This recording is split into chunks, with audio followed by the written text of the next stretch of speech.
নমস্কার বন্ধুরা। আজ আজকে আমি ঝিঙ্গা দিয়ে পাবদা মাছ দিয়ে একটা রেসিপি করে দেখাবো। তো প্রথমে আমি এখানে ঝিঙ্গা নিয়েছি, এটা কেটে ধুয়ে নিয়ে আসছি। বন্ধুরা, আমি পাবদা মাছের যে রেসিপিটা করব তার জন্য আমি এখানে নিয়েছি ঝিঙ্গে কেটে নিয়েছি, টমেটো, পেঁয়াজ কুচি আর নিয়েছি পাকা লঙ্কা ফোড়নের জন্য।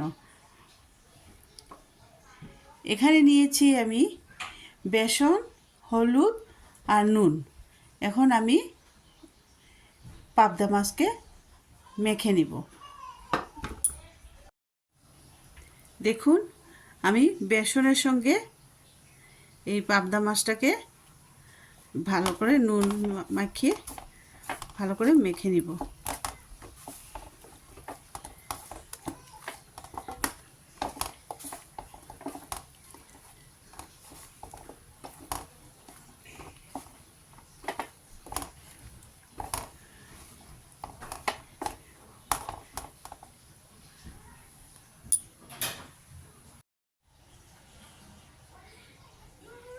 এখন এই পাবদা মাছটাকে আমি এখানে তেলে দিয়ে দিচ্ছি, একটু ভাজা করে নিব।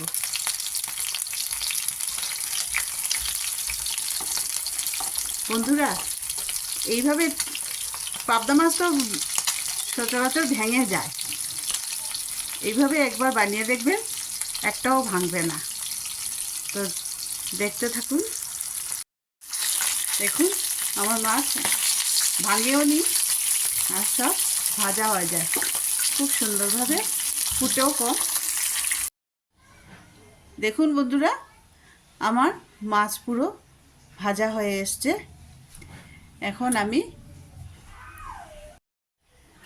কড়াইয়ে যে তেল ছিল তার মধ্যে অল্প খানিকটা তেল দিয়ে দিচ্ছি কালো জিরে ফোড়নে, দিয়ে দিচ্ছি পাকা কাঁচা লঙ্কা, দিয়ে দিচ্ছি পেঁয়াজ কুচি,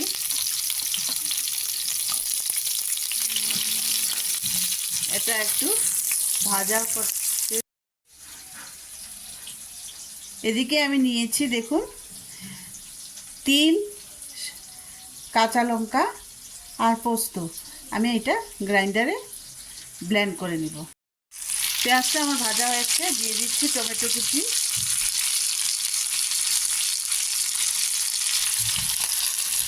দিয়ে একটু নাড়াচাড়া করে দিই। তারপর দিয়ে দিচ্ছি কেটে রাখা ঝিঙ্গে,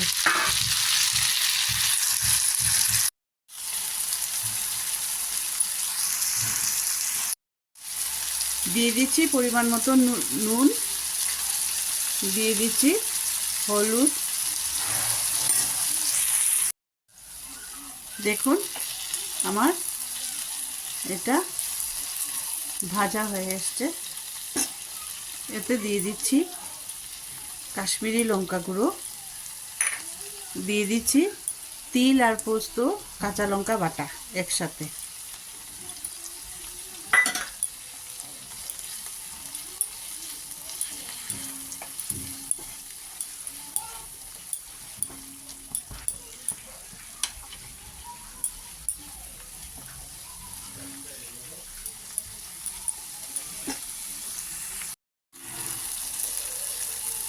গ্রাইন্ডারের ধোয়া জলটা দিয়ে দিলাম।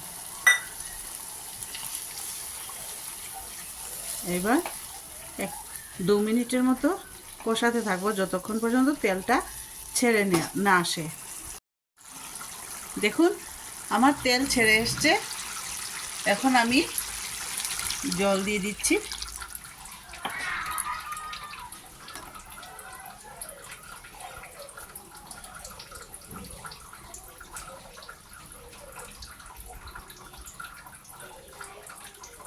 ফুটে আসছে, জলটা যখন বলক উঠে আসার আগে আমি এই মাছগুলো ওতে দিয়ে দিলাম।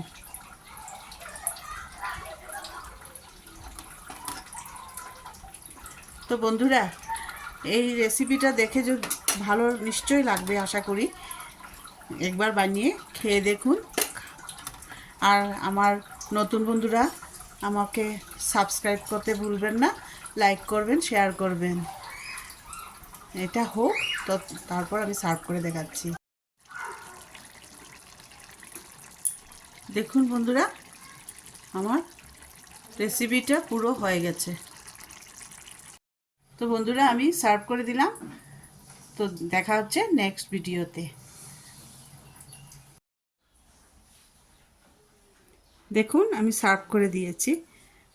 তো ভালো লাগলে নিশ্চয়ই বানিয়ে খাবেন, দেখবেন।